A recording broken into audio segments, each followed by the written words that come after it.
Curso Sempre. Inteligência em concursos.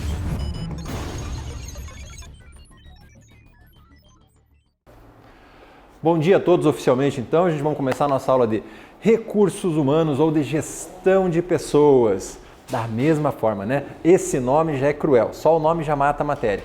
Tem muitos doutrinadores que odeiam, tem uma versão assim social, psicológica, erótica com a tal do recursos humanos, porque seres humanos não são nunca recursos, né? Então tem toda essa filosofia, mas a FCC não está querendo nem saber. A FCC rasga de pôr RH, recursos humanos, que eu diria que na prática 90% das pessoas, não, 95%, na prática 95% das pessoas falam em recursos humanos. Tá? 5% são os chatos, né?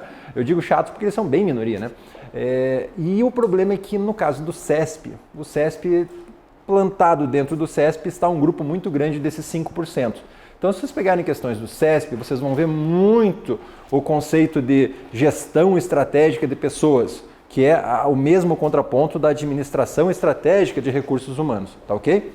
Aí esses, entre aspas, chatos, são teóricos, né, desse assunto, eu respeito bastante, eu acho que os seres humanos não são recursos mesmo. Ficar analisando eles como recursos, nós vamos ver na evolução nos sistemas de recursos humanos, sempre, gente, sempre, a minha aula vai ser sempre atrelado nos conceitos de administração pública e privada, né, claro. Nos conceitos de administração, quando falar em RH, a gente vai falar muito de administração privada, né? Nos conceitos de administração que estão fortemente relacionados ao avanço histórico do país. Tá? A gente estava discutindo aqui Getúlio Vargas, a gente vai discutir aqui em aula os conceitos de recursos humanos na fase Getúlio Vargas, a migração, a mudança. Toda mudança acontece sempre a partir de um distúrbio social. Distúrbio social. Não estamos querendo mudar, tirar uma presidente. Como é que tira a presidente? Tranquilo, só apertar um botão, faz um impeachment e tira ela. De jeito nenhum, gente, de jeito nenhum. Precisa de um distúrbio social, precisa de uma mudança, um marco, um evento, para que esse evento seja muito grande e só ele sendo muito grande borbulhe bastante. Se ele borbulhar pouquinho não funciona, tem que borbulhar bastante para aquilo acontecer. Collor de Mello, queria tirar o Collor de Mello, absurdo, não tinha partido, não tinha apoio político, não tinha governabilidade, como é que vai tirar o cara de lá? Precisou fazer um borbulho, como é que fizeram o borbulho? Pegaram principalmente professores, conseguiram fazer bem essa massa, professores soltaram os alunos na hora das passeatas, em horário comercial, paravam o país. Eu fui várias vezes, adorava, era uma festa.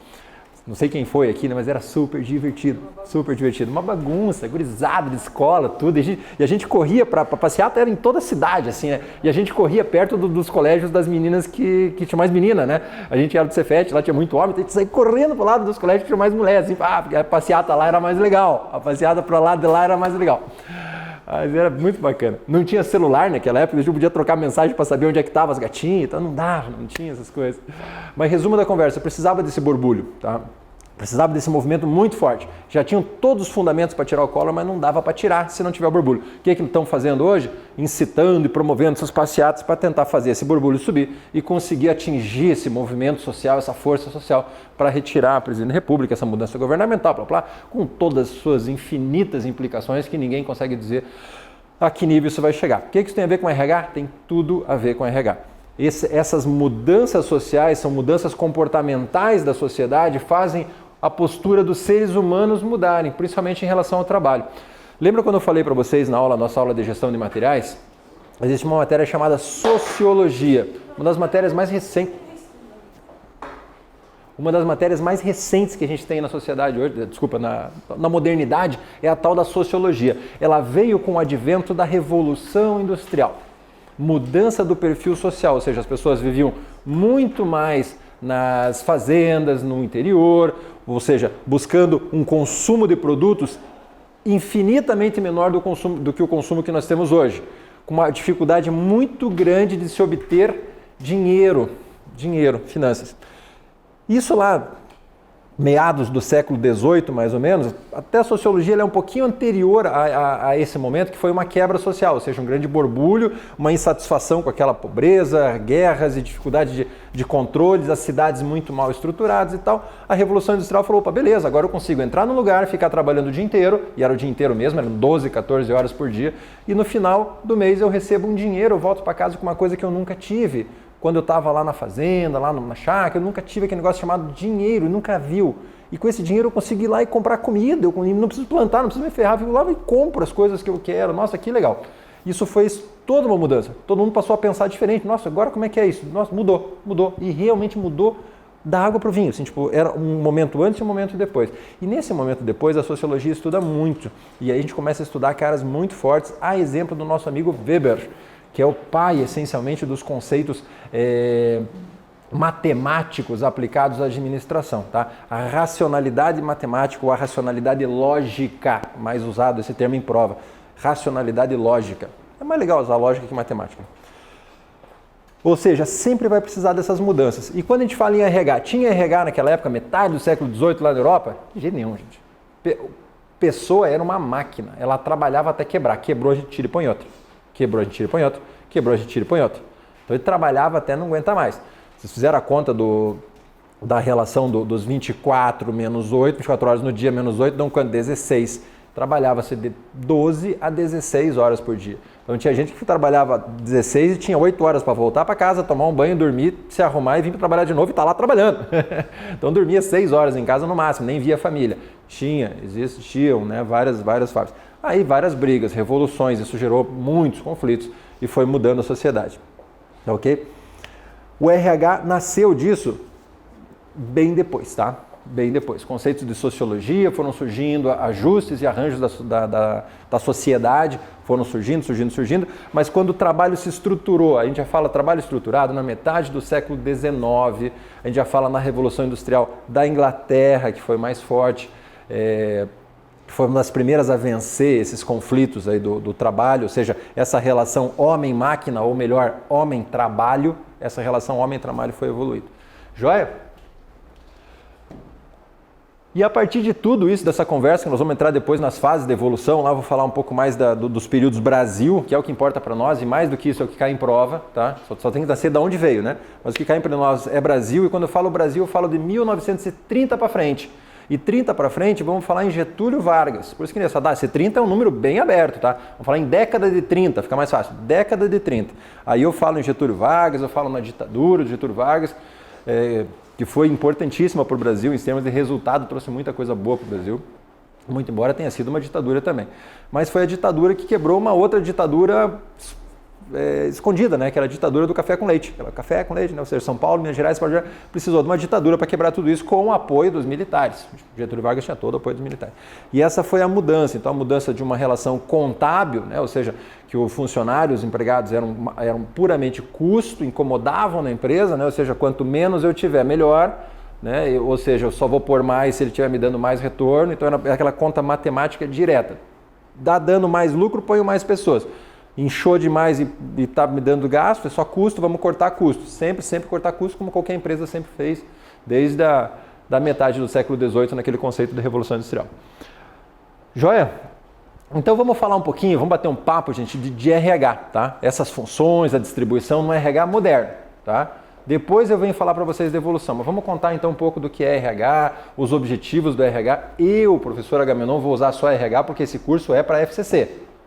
Tá ok? A hora que eu vier aqui dar um curso para o CESP, a gente vai mudar bastante toda essa tocada de aula, até mesmo a utilização dos termos. De vez em quando eu vou chamar aqui de GP, gestão de pessoas, tá? Até para a gente vir trabalhando os dois conceitos. Se não cai na prova e você se assusta e acha que é outra coisa. Não, vamos entender que é igual. Tá? Para nós aqui, FCC principalmente, ela quase não usa gestão de pessoas, por isso que eu vou rasgar aqui de usar RH. Só coloquei aqui gestão de pessoas porque é a tradução de um doutrinador, tá? E eu quero, o meio da doutrina ali está interessante para a gente discutir, eu quero falar com vocês, porque ela é um pouquinho diferente da doutrina esmagadora no Brasil, que é do Chiavenato, tá? Quando eu falar em recursos humanos, até vamos guardar isso aí, gente. Recursos humanos, o livro do Chiavenato é o que tem o concurso. Então, em termos de recursos humanos, não tem questionamento. Antigamente ele tinha recursos humanos, ele tinha administração pública e privada e tal, e as bancas usavam o Chiavenato em função da evolução, né? O Brasil, nos anos 2000 a 2005, principalmente, quase todas as faculdades usavam Chiavenato para recursos humanos e administração. Não tinha administração pública. Até 2005 quase não se falava nessa matéria. Então as pessoas se formavam com esse conceito do livro do Chiavenato. Chiavenato é um cara bem antigo e tal, mas ele é muito fraco em termos de gestão de administração, eu acho, em termos de administração, um cara bem fraco no sentido de não ser completo, né? É muito vazio, os livros dele não são bem longe de um livro completo, distantes, tanto que abandonaram, hoje em dia as bancas não tratam mais a administração falando que Venato, não falam. E a administração pública ele tentou, de 2005 para frente ele lançou livros, Administração Geral e Pública. Eu comprei em 2008 um livro dele. Gente, nós quase não usei aquele livro, sério, não funciona para concurso público. Concurso público é uma coisa muito moderna, está muito antenada, não rola. Mas esse cara é um papa da área de RH e até hoje ele é citado em provas. Tem uma questão da FCC que eu trouxe no material de vocês, depois dura saber a página agora, porque o meu material não está com essa formatação. Que está lá de 2014. Pergunta tradicional do Chiavenato. Segundo Hidalberto Chiavenato, a definição dos objetivos de recursos humanos é assim, assim, assado. FCC 2014 para um cargo alto. Não lembro qual que era o cargo, mas era um cargo alto, não era técnico. Ou seja, é comum, ele realmente é um doutrinador nessa área de recursos humanos. Então a gente vai sempre pegar esses conceitos dele. E aí eu digo que esse cara aqui, ele só deu uma resumida nesses 4 tópicos dos 6 do Chiavenato. Nós já vamos chegar lá, tá bom? Beleza, gente? Feita essa introdução, conhecendo um pouco do que é RH, da onde ele nasceu, dessa questão da adaptação homem-trabalho. É importante ou não é importante essa adaptação homem-trabalho? A pessoa vai trabalhar bem sabendo que ela vai trabalhar 16 horas por dia? Não, né? Eu acho que não precisamos nem pensar muito, porque a gente não consegue chegar lá, muito embora já tenha acontecido. Aí as várias revoluções, revoltas, não sei o que foram se ajustando e a pessoa foi trabalhando cada vez mais próximo daquele valor de 8 horas, 8, 9 horas por dia. Ou melhor, de 7 a 9 horas por dia. De 7 a 9 horas por dia, que é o que a gente vive hoje. Tem países com mais e países com menos, né? A gente está nesse conceito dos 8 horas por dia, 44 por semana. Hoje em dia se fala muito mais nesse conceito da carga horária semanal, né? A França, se não me engano, é 36 horas semanais, o Brasil aqui é 44, Estados Unidos acho que é 40, mas Estados Unidos varia nos Estados Unidos não conta porque varia de estado para estado, cada um tem a sua norma. Só por curiosidade dos Estados Unidos, a Califórnia não tem férias. Como assim, professor, sem férias? Não tem férias. Férias não existe na previsão da Constituição do estado da Califórnia. Você trabalha e trabalha. Então você tira folgas, você emenda feriados, você compensa horários, você não tem férias. Isso é o estado da Califórnia. Tá? A Califórnia tem todo um modelo especial de trabalho. Não é à toa que todas as indústrias do Silicon Valley, lá do Vale do Silício, foram tudo para a Califórnia. Tá? Tem razão de ser. Eu opa, beleza, eu quero trabalhar lá. E muita gente vai para lá. Tudo bem, não tem férias, mas o melhor salário dos Estados Unidos é lá na Califórnia. Vou para lá também, né? Então vai todo mundo para a Califórnia. Vamos falar de RH então. Trazendo para esse conceito RH, ele em si é uma ferramenta fundamental para adaptação, para atingimento dos objetivos institucionais da organização. Se eu tenho uma boa gestão de RH, ou seja, uma boa relação feita entre homem e trabalho, esse ajuste entre tudo que existe entre homem e trabalho, eu com certeza vou ter uma boa gestão de RH e vai me trazer bastante retorno para a minha instituição. Isso vale tanto para a instituição pública quanto privada, tá? Quando falar em RH, a gente trabalha igualzinho, sabe? Varia muito pouco, muito pouco. A gente olha para essa visão de RH, ou seja, a adaptação do homem ao trabalho da mesma maneira. Por que a gente olha da mesma maneira e não se preocupa tanto com estatutos, legislações federais, estaduais? Fica menos impactante do que em outras áreas. Alguém tem algum chute? As pessoas são todas iguais? Não. Esse cara trabalha só com pessoas. O foco dele são as pessoas são completamente diferentes. Os objetivos institucionais são iguais? A Coca-Cola quer a mesma coisa institucionalmente que a Apple e está querendo a mesma coisa que o governo do Brasil e está querendo a mesma coisa do que a empresa Sempre SA aqui? Não. Cada empresa tem os seus objetivos bem distintos. Então quando eu falo em RH, eu tenho que sempre subir um nível e olhar de uma maneira macro. Porque se o RH não existem princípios. Vocês já ouviram falar em princípios de RH? Princípio da economicidade, princípio da... Não tem princípios. RH é uma matéria sem princípios. Caiu-se em prova, a CESP já cobrou esse assunto. Ela é uma matéria que não aplica princípios. Ela se baseia nos valores, na ética, definida pela instituição, pela organização, pela corporação. tá ok? Tomem cuidado, muito, muito cuidado nessa matéria. Tudo tem princípios, né? Até administração de materiais tem princípios, bem pouquinho, mas tem, né? Todo mundo tem princípios. Arquivologia tem um monte de princípios. Orçamento público, infinitos princípios, e por aí vai.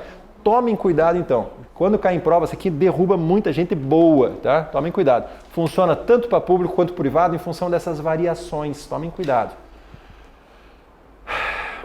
Quem é que faz essas funções de RH? O que são as funções de RH? Essencialmente adaptar o homem ao trabalho. Adequar melhor o homem ao trabalho. Ajustar melhor coordenar, adaptar, gerir melhor a relação homem-trabalho. Quem que faz isso? É essencialmente, tá, o gestor. Aqui eu vou falar o gestor de linha. Mais para frente eu vou explicar gestor de linha e funções staff no organograma para vocês. Faltou até uma imagem na apostila. Boa. Tá indo bem, gente? Tá bem tranquilinho, né? A coisa é tranquila, essa matéria aqui é uma matéria relativamente fácil, tá? Relativamente fácil, dá para gabaritar. Tá? É uma questão de você trabalhar, conhecer várias doutrinas, né? Eu vou trazer vários doutrinadores e pensadores para vocês, mas acima de tudo, ela é uma matéria de administração. Tá faltando um azinho aqui. Administração de recursos humanos. O que eu falei nas matérias de administração, quando eu dei aula para a maioria de vocês em administração pública e administração de recursos materiais? Equilíbrio. Então vocês tenham bastante esse conceito do equilíbrio na hora da prova, tá? Tanto que eu trouxe aquele doutrinador lá que ele fere, esse grande doutrinador, fere não, mas ele diferencia-se um pouco do Chiavenato, que é o grande doutrinador na área de recursos humanos, tá? É o finalzinho, o amarelinho lá, já vamos chegar, tá? Mas entendam que a função, essa é o gestor quem executa todas as funções de RH, tá? É o gestor. Salvo esse gestor seja um gestor único, exclusivo, de uma pessoa que trabalhe para ela mesma. Tem um primo da minha esposa lá. Ele trabalha fazendo joguinhos de computador. Então ele é o gestor da empresa, da instituição dele, tá? Então salvo um cara desse, né? Eu vou ter sempre as funções exclusivas sempre feitas pelos gestores, ou seja, a pessoa acima daquele grupo de trabalho, tá? Eu tenho um grupo e um gestor. Esse gestor pode ser um coordenador, um supervisor, um diretor, N coisas, né? Mas é esse cara quem cuida das funções da RH, porque é ele responsável por o atingimento dos objetivos institucionais. Mas já vamos chegar nos objetivos da RH, vocês vão entender melhor, tá? Qual que é a relação maior desse gestor que tem as funções de RH? Formar sempre uma boa equipe. Boa equipe é, de novo, aquela que me traz resultado, tá, gente? Lembra aquele conceito da administração pública, aquele conceito da administração de materiais, que eu sempre coloco lá o cifrãozinho no canto, tá? Materiais tem muita relação de custo, né? Aquele que vai me trazer mais resultado. Resultado que eu quero é sempre redução de custo? É sempre financeiro que eu quero? Não, lembre-se do BSC. Eu tenho ponderações. Na moderna administração, sempre vou ter ponderações, onde eu coloco scores diferentes para cada base, né? Crio até mesmo bases novas. Então essa formação de equipe é dada pelo gestor, tá? Tomem muito cuidado. Ele sempre quem vai dar essa formação de equipe, essa cara. Ele executa em linha as funções de RH. Então, numa empresa, eu tenho lá os supervisores, gestores, e eles necessariamente, e muito, 99,9% das vezes, não são pessoas do departamento, da área, do setor de recursos humanos. Não trabalham lá, eles trabalham na linha de montagem, trabalham na manutenção, trabalham na pré-montagem, trabalham nos sistemas de injeção, trabalham na metalurgia, são gestores de área. Esses gestores com função de RH, que têm essa função de equipe, quase na totalidade não são os gestores que trabalham no setor de RH. E aí vocês vão pensar, tá, e esses caras do RH fazem o que então, gente? Tem um setor de RH, toda empresa, toda fábrica tem um setor de RH. O que esse cara do RH faz? Aqui vem a pegadinha, tá? CESP, FCC, Funrio, Exaf, todo mundo abusa nesse conceito aqui, tá? Deixa eu ver, eu não coloquei lá. Depois eu escrevo no próximo quadro. Esse gestor de RH, ele tem função de staff. Função de staff, para cá. Então, a administração de recursos humanos, ela possui essa responsabilidade de linha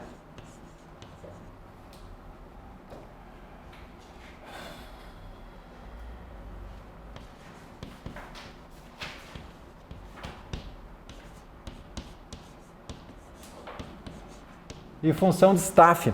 Essa função de staff, coloquem aqui embaixo, é uma função de apoio. Quando eu tenho um organograma de uma empresa, eu tenho lá um diretor-geral, eu tenho abaixo dele lá os gerentes.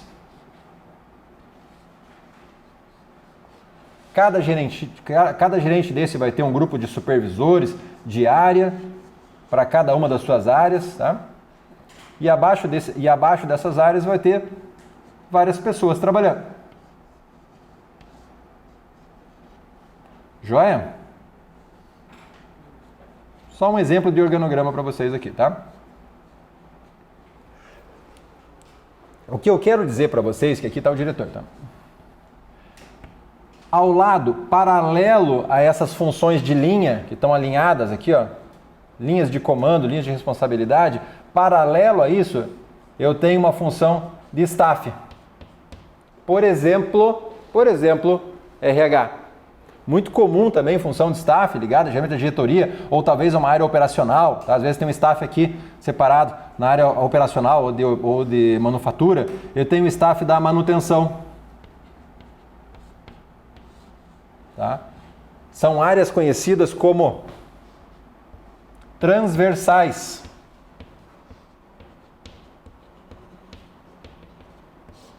Transversais. Gente, prometam para mim que vocês nunca na vida de vocês vão chegar numa prova sem saber isso aqui, tá? Ele tem uma responsabilidade de linha e uma função de staff. Então vejam, eu estou falando da administração de recursos humanos. Administração de recursos humanos... Vamos fechar RH. Administração de recursos humanos, aquela pessoa que trabalha no setor de pessoal, aquele cara, ele é responsável por tudo que acontece na linha. Ele tem responsabilidade por apoiar e ajudar toda essa linha de funções, linhas de comando. Cada pessoa está ligada a um supervisor, a um gestor, ou seja, ele tem que trazer o quê? Resultado. Todo mundo que está trabalhando no sistema dessa instituição tem que trazer resultado. Ele traz resultado com o apoio do pessoal do RH, com o apoio do pessoal da manutenção, se ele estiver vinculado a áreas que necessitem ou que demandem manutenção, tá? Então ele é responsável, o cara do RH é responsável pelo resultado de linha, pelos objetivos organizacionais, mas a função dele, lembra da 8.112, função feixe de atribuições? O feixe de atribuições dele está relacionado a um apoio, função de staff, função de apoio. Facinho de mudar essa coisa, né? Eu tenho que ler até para mudar ali. Responsabilidade de staff e função de linha. Né? Não é facinho de mudar, igual o João do caminhão lá, lembra? Da musiquinha, não lembra? Meu nome é igual, facinho de confundir com o João do caminhão.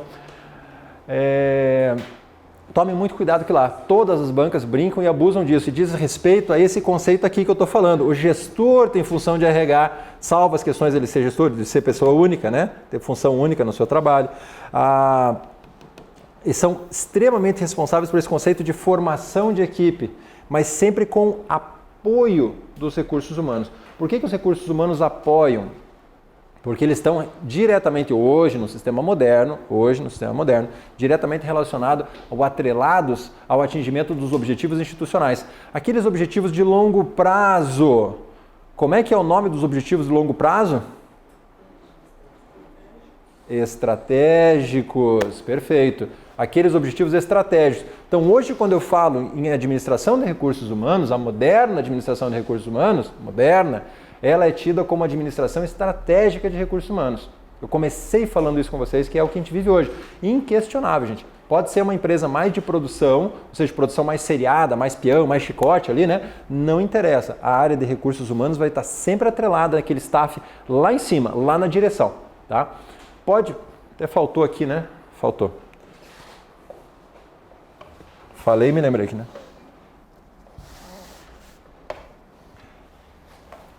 Então, a administração de recursos humanos pode estar atrelada a dois níveis.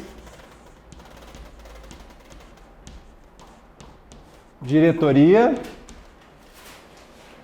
ou gerência.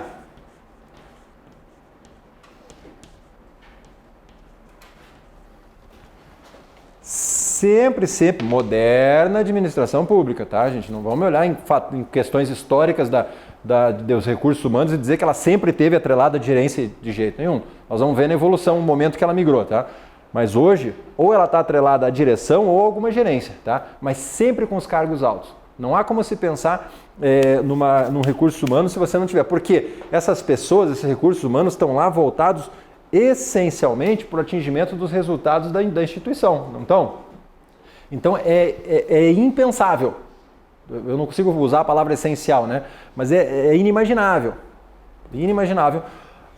uma administração de recursos humanos que não esteja atrelado no mínimo a uma gerência, tá? Então gerência e direção, sempre cargos altos da instituição. O objetivo maior é sempre gerir pessoas que façam acontecer. Esse terminho façam acontecer a cara do CESP, né? Às vezes você lê isso na prova e fala assim, né, como fazer acontecer? Esse papo é muito informal, né? Tá errado essa questão. Cuidado, é sim, fazer acontecer, pessoas melhores, motivar pessoas, criar, gerir. Essas palavras de intensidade, de impacto, essas palavras de impacto têm tudo a ver com a administração de recursos humanos. Tomem bastante cuidado nisso em prova também. Objetivos. Já discuti vários, porque não tem como não falar na existência de um elemento sem falar nos seus objetivos, tá?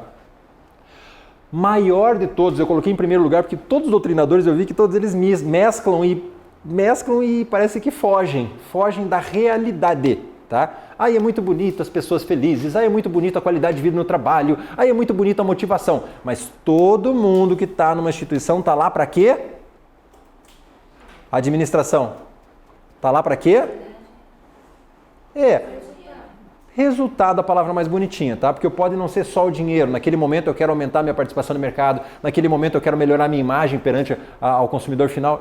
Depende do momento, entendeu? Então a palavra mais técnica é dar resultado. Os caras não estão lá de bonito. Tipo, acordei de manhã, vou lá fazer alguma coisa e já volto. Não, eu vou lá para dar resultado, para fazer a minha instituição, minha organização ser melhor, para fazer ela crescer constantemente, fazer ela melhorar constantemente, tá? Lembra o conceito da administração pública e privada. Isso a gente leva para todas as áreas que estiverem trabalhando o administração. Administração de recursos humanos, administração de RH, administração pública, administração privada, administração de qualquer coisa que você possa imaginar. É o conceito gerir, tá? Gerir. Primeiro, ajudar a alcançar os objetivos. Faltou aqui objetivos. Ajudar a alcançar os objetivos. Ela alcança objetivos para a instituição? A administração de recursos humanos alcança objetivos para a instituição? Não, ela ajuda. Eu coloquei aqui, né? Cuidado com essas palavras do RH. Sempre vai ter uma ajuda, promove, incentiva, apoia. Essas palavras são a cara do RH. Por quê? Porque ela tem função de staff. A função, o feixe de atribuições dela é apoiar, é ajudar, é incentivar, é fazer acontecer, é encontrar as melhores pessoas, aplicar, desenvolver. Responsabilidade de linha dá resultado. Ela é responsável pelo resultado da empresa? Sim, mas não é ela quem faz o resultado dessa instituição, dessa empresa, dessa organização, desse sistema. Cuidado com esse jogo de palavras, gente. Eu coloquei já no começo da aula. Nós vamos passar os nossos 4 encontros discutindo esse assunto, tá? Porque eles brincam bastante. Aí as questões de RH parecem, meu Deus, é impossível, eu não entendo, os caras tiram uma teoria, não sei o quê. Não é teoria, é jogo de palavras. Jogo de palavras, tá? Ajudar a alcançar os objetivos institucionais. Posso jogar à vontade aqui, mas essa é a número 1, tá? Eu acho que talvez outros professores e outros doutrinadores caminhem na aula de RH de uma maneira diferente. Eu tenho um foco muito mais orçamentário, financeiro, administrativo, então eu coloco isso sempre por primeiro. É a razão de existir. Ele está aqui para dar resultado, senão não tinha RH. A gente ficava só contratando as pessoas e seja o que Deus quiser. Já imaginaram, gente, numa fábrica, fui numa fábrica uma vez que... Eu fui em várias, né? Eu fui numa fábrica uma vez que a maioria das pessoas eram evangélicas. Era super legal, não tenho nada contra, absolutamente nada contra. Mas o pessoal parava no almoço, antes do almoço, e todo mundo ia para o lado de fora da empresa, quando tinha sol e tal, e eles iam rezar antes do almoço. Então eles faziam grupos de oração fora da empresa na hora do almoço. Imagina que você contrata uma pessoa lá toda heavy metal e tal, tatuadão, que não tá nem aí para religião, é ateu, e acha horrível aquilo, imagina. Pode acontecer? Existem pessoas assim? É claro que existem. Pode ser um excelente professor? Pode ser um excelente professor. Vamos só terminar esse raciocínio e já paramos. Vai se confrontar essa cultura, esses fundamentos, esses valores que essas pessoas têm, que esse elemento novo, vamos falar assim, está chegando, vai confrontar com essa equipe, com o sistema? Vai, com certeza. Pode pode agregar valor a esse sistema que já existe? Claro, todo mundo pode passar a ver de uma maneira diferente. Pode passar a respeitar as diferenças, eles podem ter inserido propositalmente para diferenciar. Quem que vai auxiliar nessas políticas, vai construir políticas para isso? A administração de recursos humanos. Tá? Ela quem estabelece essas políticas para melhorar, às vezes para fomentar, para melhorar, ou às vezes só para estabilizar. Tá? Às vezes só para estabilizar os sistemas. Então pode ser bom ou pode ser ruim. Quem que define? As políticas. Nós vamos falar ali de política nos objetivos de política. Tem algum lugar, ali a última. Políticas éticas e sociais. Eu posso fomentar essas políticas aqui, tá ok? É função dessa área de staff e da administração de recursos humanos. Beleza, gente? Então ajudar a alcançar os objetivos, nunca percam isso de mente. Número 1. Porque as questões de prova começam, a gente vem falando tanto de RH, a gente fala tanto dessa coisa, motivação, pessoas, alegria, felicidade, melhor adequação. Eu sempre gosto de virar vocês, tá? Eu sempre vou virar vocês para cuidado. Nem sempre é ruim, nem sempre é bom, tá? Nem sempre é bom, nem sempre é ruim. As palavras em RH que são muito adequadas, que se encaixam bem, são palavras do tipo ajuda, apoia, é mais adequado, pode, é possível que... São palavras muito com traço de RH. Por que essas palavras sempre se adequam bem às questões e à matéria de RH? As pessoas são todas iguais? Não. Eu estou trabalhando essencialmente com seres humanos. Tem um vagazinho de ser humano aqui. Esse ser humano sempre muda. Então, essas palavras não são o que funciona para mim, é Anderson, né? O que funciona para mim não necessariamente vai funcionar para o Anderson. Agora, eu consigo dizer que o que funciona para mim não funciona para o Anderson? Não necessariamente funciona para o Anderson. Provavelmente, pode-se usar essa palavra de provavelmente, em regra não vai funcionar para o Anderson. Também funciona porque eu não estou afirmando. Tá? Tomem cuidado com o jogo de palavras nessa matéria de RH. Competitividade. CESP já cobrou isso várias vezes, tá? E eu digo várias assim, repetidamente no CESP, é a cara do CESP. É claro, gente, se eu estou buscando resultado, eu estou melhorando a competitividade dessa empresa. Tá? Ela está dando mais competitividade dentro do seu mercado de trabalho, com relação aos seus concorrentes. Ela está, obviamente, trabalhando nessa questão de competitividade. Tá? Então, cuidado com esse termo aqui. Cai de vez em quando. FCC não cobrou ainda.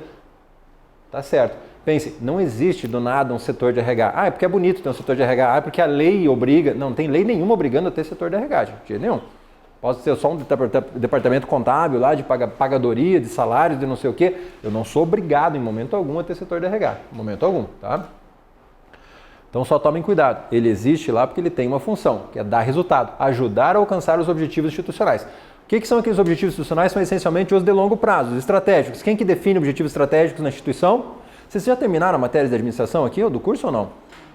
Já terminaram, então já estão sabendo. Quem que define os objetivos estratégicos institucionais? Sempre a auto-administração. Sempre. E esse cara da auto-administração, ele fala, beleza, nós vamos daqui 5 anos, 10 anos, vamos estar em tal lugar, vamos fazer tal coisa, é isso aí, galera, vamos lá. Ele fala, é isso aí, galera, vamos lá? Fala. É a função dele motivar também. E comunicar, já vou falar no termo comunicar aqui. Ali, ó, no gerenciar mudanças, tá?